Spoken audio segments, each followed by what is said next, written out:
Amerika ita take komawa gefe kuma ta matsa nan ba ta ce lalle ta kowane yanayi ta kowace fuska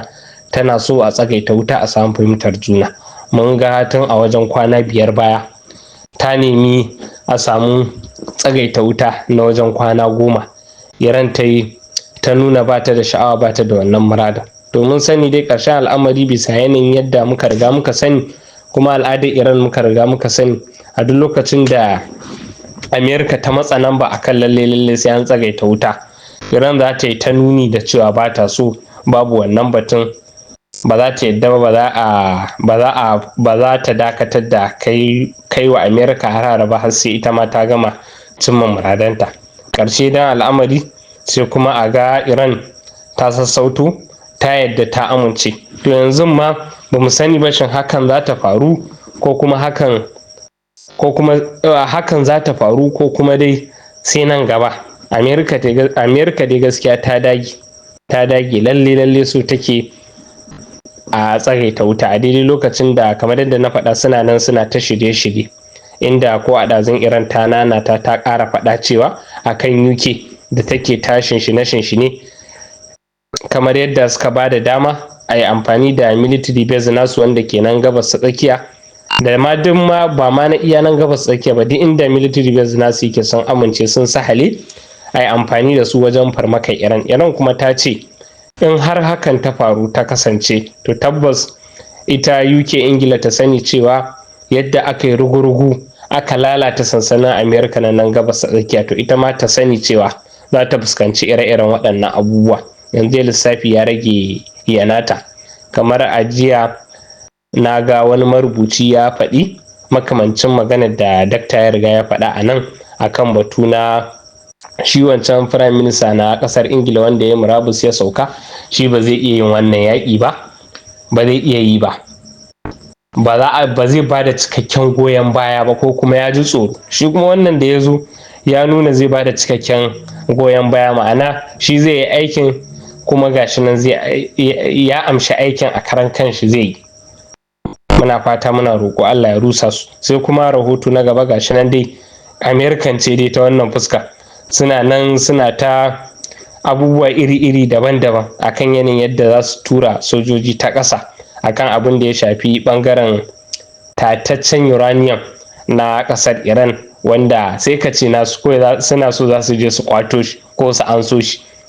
tunda ta maslaha Iran ta ƙi, to suna da ƙarfi, suna ganin suna da dabarun da za su yi a daidai lokacin da kowa ya riga ya sani akwai rahotannin da suka fita suna shirye-shirye na turo sojoji ta ƙasa,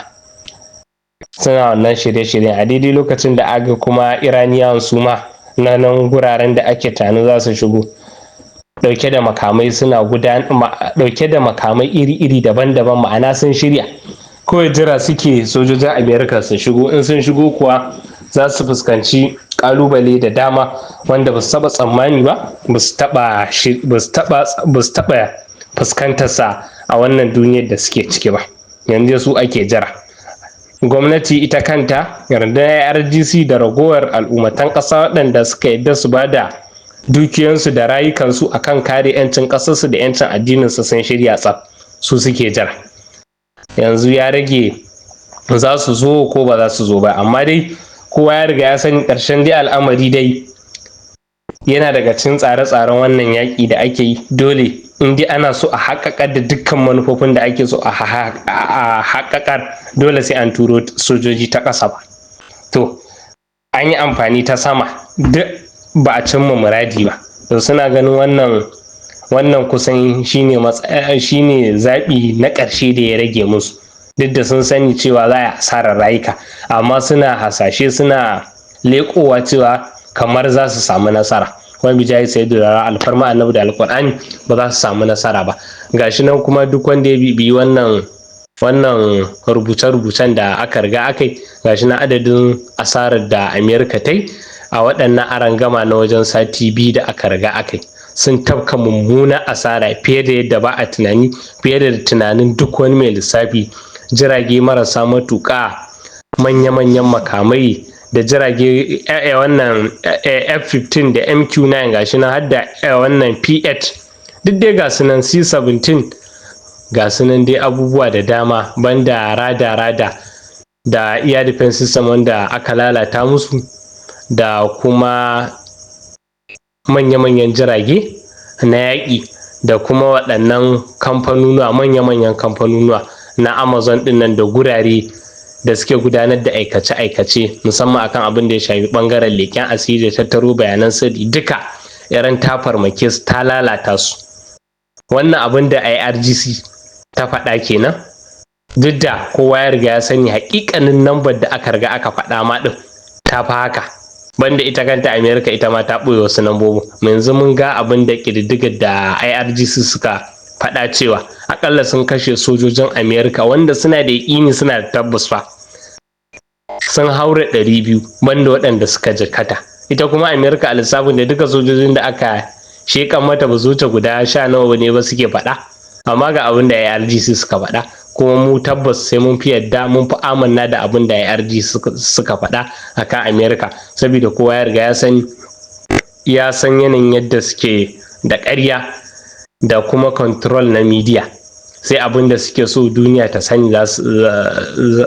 za a sana, shine dai ba wani abu ba, amma dai tabbas sun yi asara.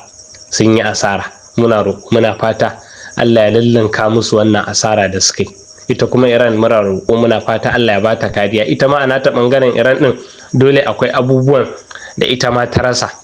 akwai abubuwan da ta yi asara. Muna roƙo, muna fata Allah ya bata kariya. Dukkan wani nau'i na jarabawa da za a fuskanta, akwai jarabawa iri-iri daban-daban wanda za a fuskanta, Allah ya bata kariya. Allah ya bata kariya, alfarma annabi da alƙur'ani. Allah ya rugurguza waɗannan taron maƙiya da suka taru a kanta.